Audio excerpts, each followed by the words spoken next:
Team Chaps and Chapettes, Roggor here. Welcome back to Long Night, the Redux version, essentially. Last time, well, we basically reintroduced ourselves to the game, found out that basically this is Clock Tower meets some sort of strange version of, oh, I don't know what you like to call it, Friday the 13th? And yeah, shit goes down, bunch of friends are kind of buggered. And what I have to do is I've got to decide, do I go to the office or do I go to Dewey's place? He said there's water everywhere, so he might be down by the lake. But it did say he should investigate the owner's place as well. The owner's place is over there. I can reload and save if I've made the wrong decision, whatever. Like I said before, like the music sound design is very... It's over the top as crap. But then again, we're a bunch of teens at a camp being chased by a killer. That's as cliche as you can get in horror. Right, and that's the first blue there is. So I need to be very careful for her screech. Old bitch face no tits.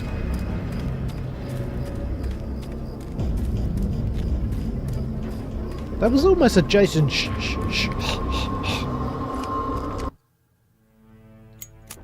Oh my joy. This is going to be fun to edit so people can actually see what the fuck's going on. Hello? You're ominous. Looks like it's possible to rotate the faces on the totem.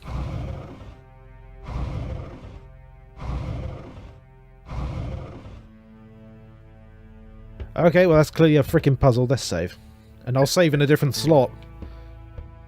Okay, can I go through here? The shop is closed. Survival situation, mate. This is the point where you just say, I don't care.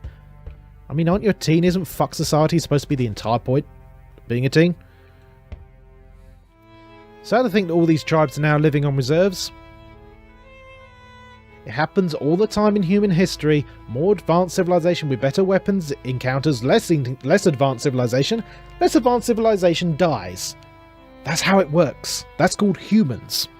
We ain't nice creatures. Can I vault this? No. That would be illogical. Okay, so we've got door and stairs. So let's check the door first. One got broom. I might be able to twat her in the face. Ah. Camp accounts, nothing of interest. Creepy hatch from frickin', again, Evil Dead. Bird? Alright, I'll read this one. Having travelled north for over a month in search of the end of the world, the wolf broke down disheartened by not finding anything. Little warmonger. While he was searching deep within himself to get a second wind, he felt powerful wings flapping. An eagle landed alongside him and asked, "What are you doing so far from home, wolf?" The wolf got up so he could answer the bird as nobly as possible. "I was looking for the end of the world so I could distinguish myself from others with my great knowledge." The eagle took off and flew very high into the sky before replying to the wolf, "You're almost there, carry on north and there you'll find your end of the world." Okay, so wolf, then eagle. That might be part of the puzzle. Let's have a look at these camp things. God, you're an ugly bugger. Camp visitor register obviously not up to date. My family isn't in it. Okay, there's gonna be like a Silent Hill puzzle here, isn't there? I have a feeling there is. Oh, fuck off. No, I'm going to explore everywhere I can until it becomes very obvious I do need to go into the basement because that is evil as fuck. So what we actually got here, so we got Orca, Wolf, Eagle. Can I select them? Wolf, Eagle, and then I'm presuming the other two have their own order.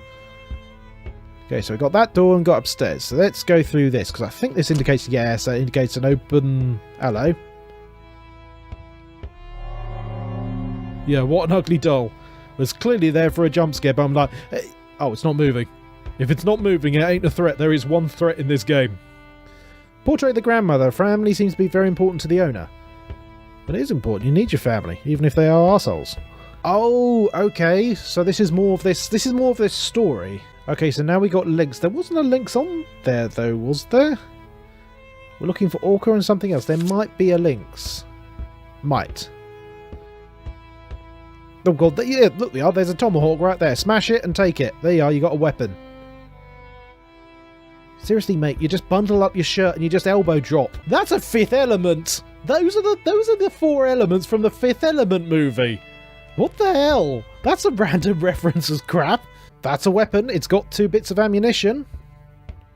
No, of course not. That would be practical. Okay, so I got a hint.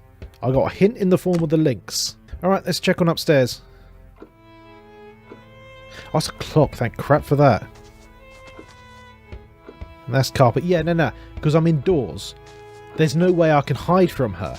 So this is... So indoors are puzzles. Indoors are puzzles. Elsewhere is not. Oh, wait. Are there multiple... I bet you there's going to be 4 levels to this house. And in each one, I need to choose the right turn. I need to choose the right animal. Actually, so wait. So what was I missing? Oh, no, there is a lynx. And there's a whale as well. Orca whale, whatever.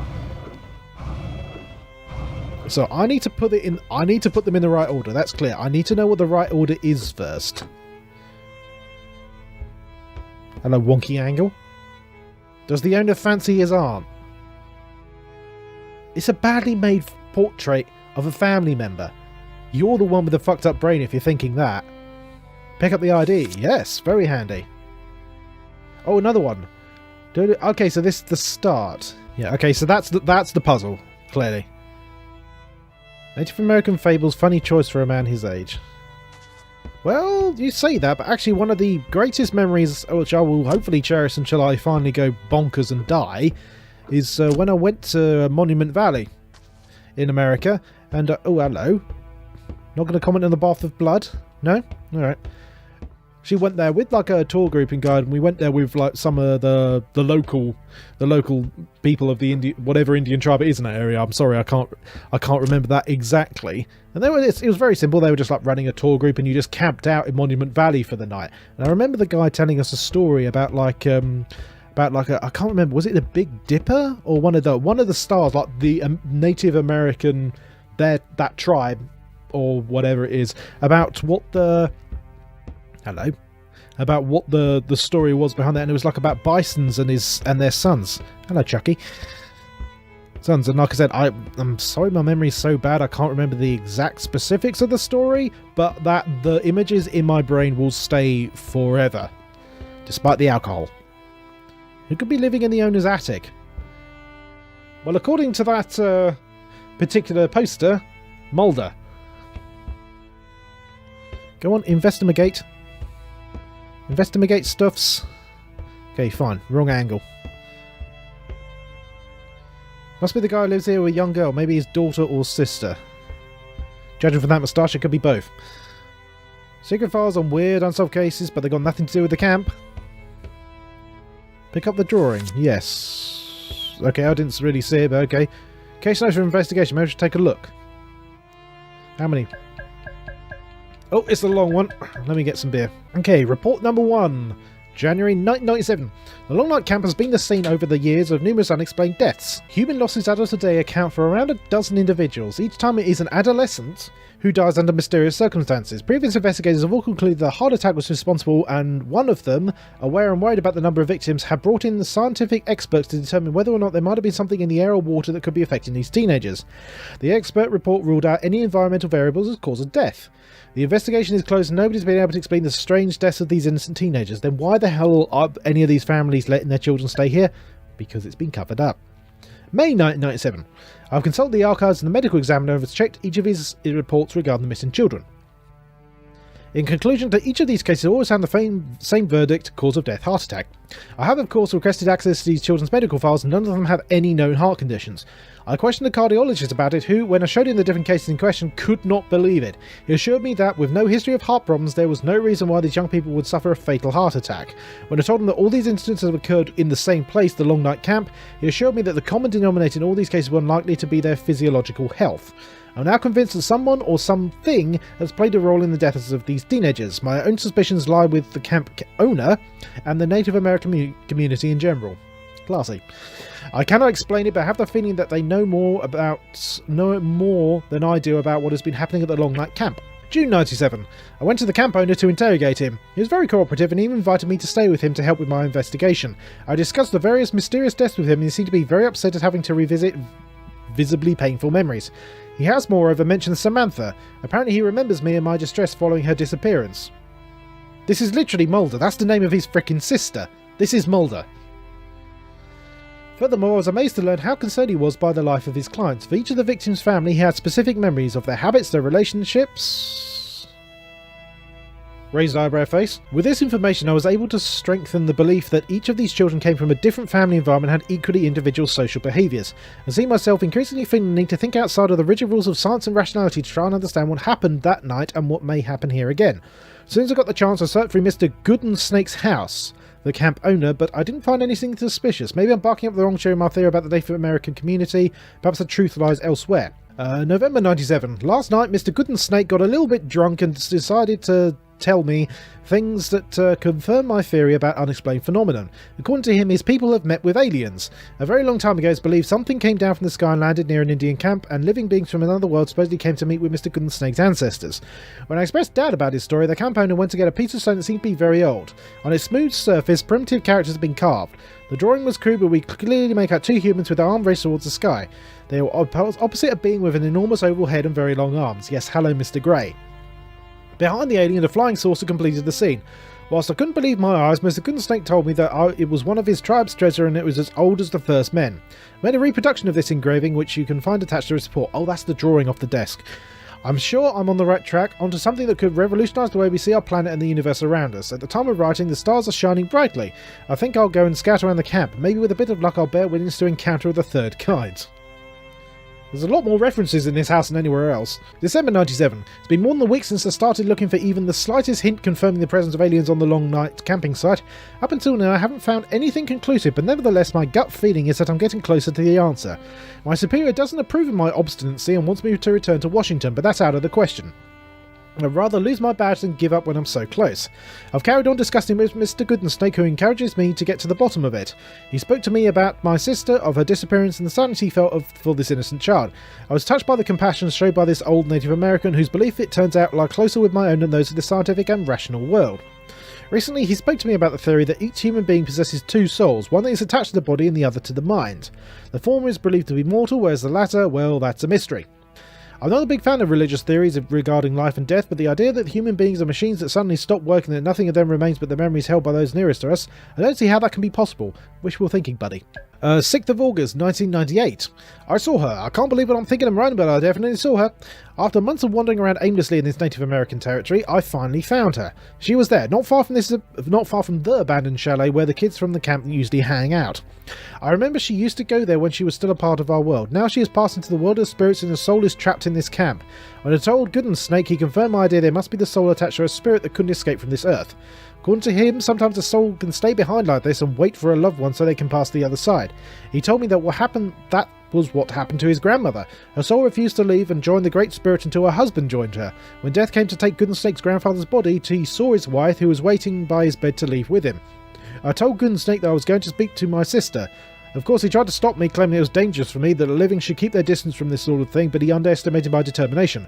Tonight, I'm going to go back to the abandoned chalet and find Samantha. And that's the last entry, so he clearly frickin' died. This poor guy was completely taken in by the owner. If only I could meet him and tell him what really happened. Yeah, I have to believe. I wanted that poster for so long when the X-Files was actually airing. Right, what else is here? Bit of light reading to combat the loneliness. Oh, that's one way of talking about it. Okay, so this is the third one. At least I would imagine it would go from top to bottom. That would make sense. But then again, so this isn't the absolute top, is it? I think this... Yeah, so this is the attic, so this is the absolute top. So there's one. There's number 2 on this level. I'll just check the other doors around here, because I haven't been in these.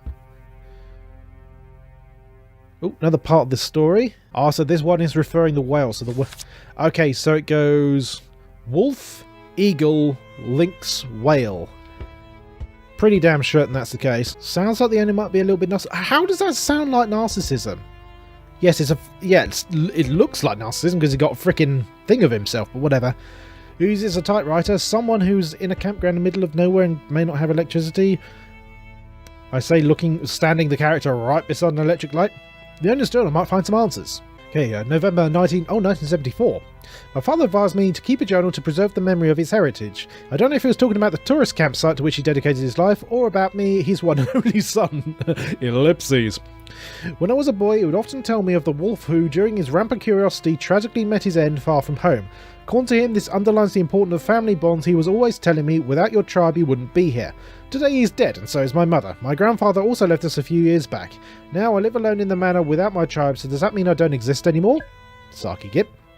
2nd of March, 1975. I feel alone in this house. It's much too big for me, despite the work I've done to make it more in keeping with my solitary existence. I keep welcoming the guests and their demands, though my motivation is waning. I'm meeting with my aunt this afternoon. She wants to speak with me about our family's traditions of the bonds that unite us with all-powerful nature. I admit I'm a bit torn. On the one hand, I'm happy to be able to meet up with my own kind, but on the other, I remember my eccentric aunt as someone who makes others feel ill at ease, who never married and always refused to leave her house and never joined us at the manor. She was as terrifying as she was fascinating in terms of her distinction and her self-assurance. Whatever the case may be, taking a break from the monotony of daily routine for a few hours will do me the world of good. 3rd of May 1975. I'm seeing more and more of my aunt these days. Her company is doing me good. She's still a bit odd, but much funnier, more respectable than I remember. I've learned a lot from her about the origins of our tribe, about our beliefs, and the importance of my role in the preservation of our lands. Tomorrow she's planning on initiating me in Great Spirit Communion rituals. I'm excited as a kid the night before Christmas. And presumably is very, very dead. Ooh, am I about to get spooked? It's pointing at the stars now, but does the owner also use it to spy on us? You know, now, I've got to be honest, now would be a great time to have Wakanda run along that little lit path. That would have been great. Oh, hold on, what was that? Was that a... No. This isn't one of those... This isn't a game where you need to keep your eyes out for certain things, because they're all highlighted. Oh, the owner must be a great tea lover looking at his impressive collection. It's 3 pots, I've got 7! Admittedly, I'm British, but hey. Well, hello. Great Hall. He seems so wise and reassuring. It looks like he's just realised he's left his keys at home after somehow managing to be on the other side of the country. Just like, oh, fuck. Either that or he's pissing himself and doesn't care about it. Got all these creepy dolls. But again, that doesn't tie in. I don't think there will be an evil doll theme. Such a big table for one man. Sometimes living in luxury can be sad. Oh, my fucking heart breaks. Let's see, and one here, and then there'll be one in the basement. Right, that's it, because I didn't go in the basement last episode, or this episode, or whenever the bloody hell it was. Right, so let's check. So, like I said, it's going to be... So it will make sense for it to be bottom to top. So it will go Wolf first, because Wolf was in the first story alone.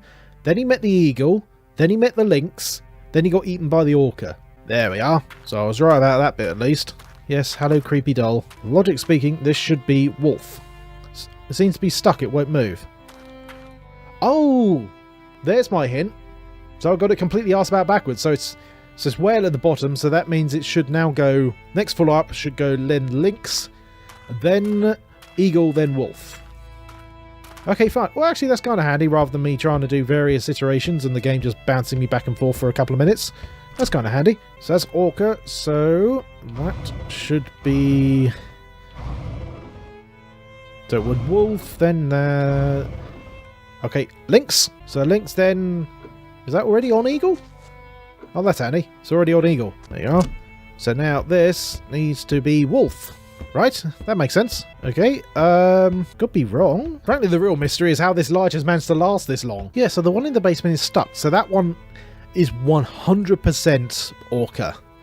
Let's have a quick look at the... Okay, so let's check out the story again. So it starts with wolf, right? Doody-doody-doo, wolf, wolf, wolf. Okay, wolf.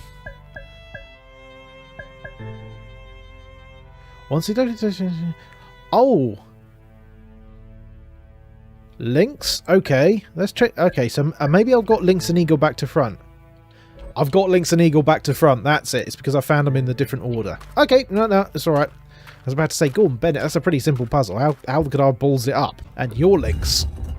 There we go.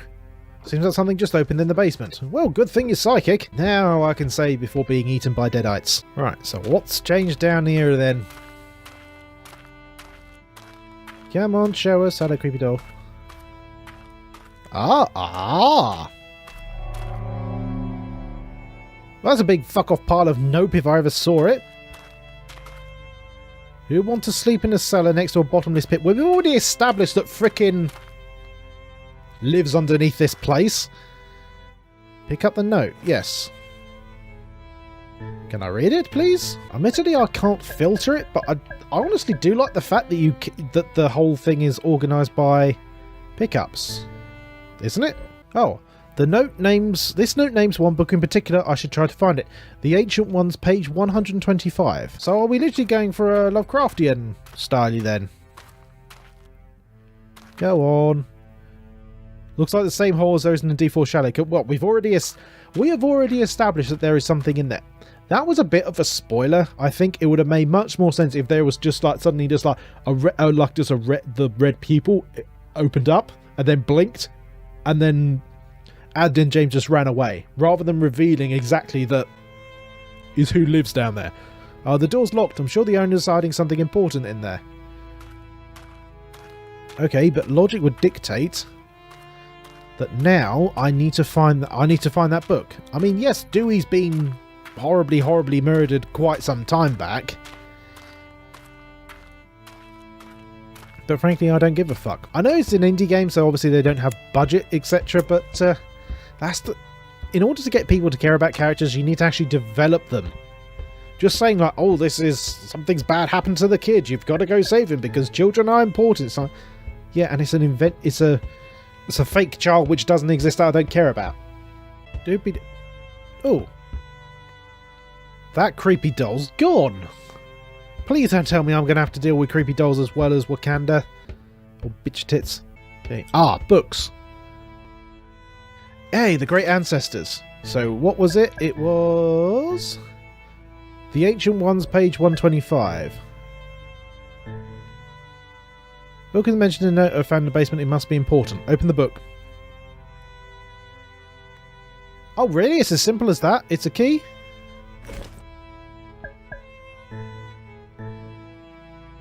It's an old key. I wonder which door it's open. Oh! Well, that's for the basement then. Mental state terrified.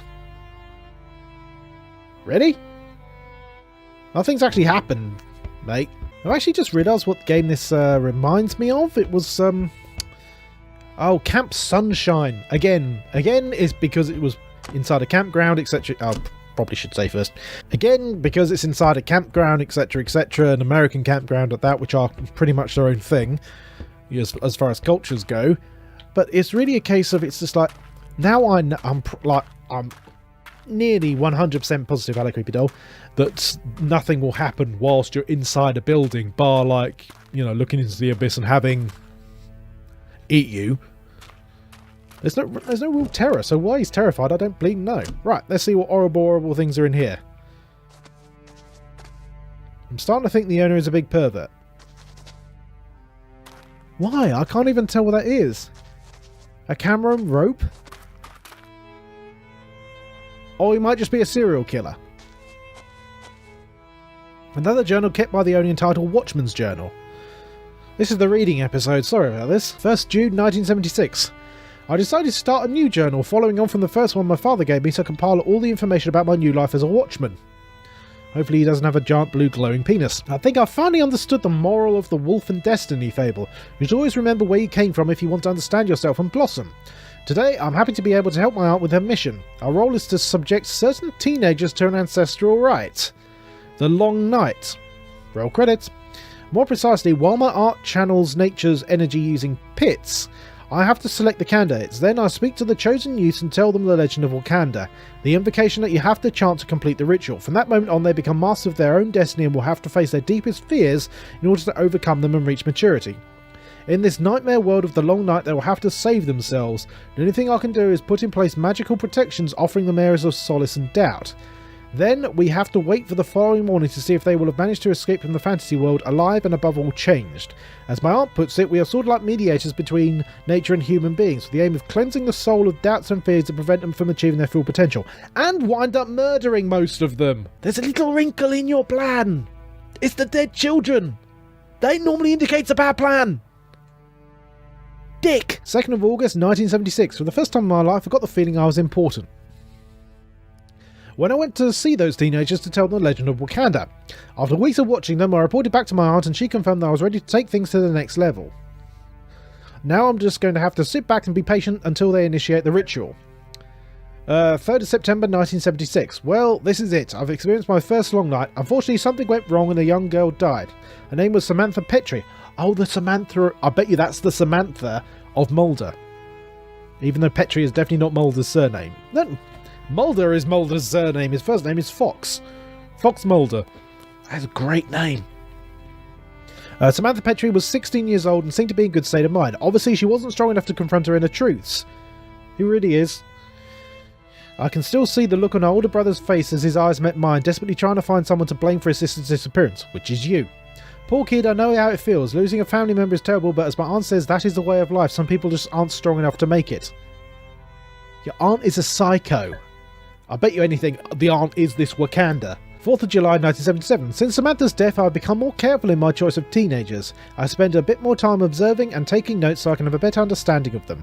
I listen to them enjoying themselves, messing around, and making their plans in my dreams.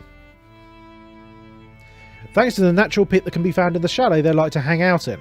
The other night I even ended up sleeping next to my own pit in the basement. I let myself be lulled to sleep by their ambitions with the pleasant feeling of being their confidant. No, you're a creepy stalker with literal supernatural powers. 5th of July 1978. Another teenager died yesterday, but what an idiot. I was sure he was up to the task, but no, this time I worked really hard to choose carefully and guide them. I checked the protection seal several times over.